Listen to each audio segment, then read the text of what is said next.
Сарыөзек гарнизоны әскери қызметшілерін 7 мамыр отан қорғаушылар күні, 9 мамыр ұлы жеңіс күні мерекесі қарсаңында мәдени іс-шаралар ұйымдастырылып жүргізілді.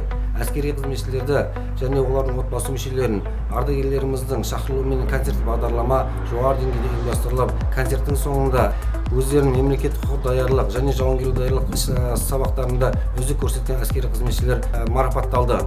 Осы іс-шараны бүгінгі кезеңді пайдалана отырып, Қазақстан Республикасының халқын, сонымен қатар әскери қызметшілердің баршасын ұлы жеңістің 80 жылдық мерекесі, отан қорғаушылар күнінің 33 жылдық мерекесімен шын жүректен құттықтаймын.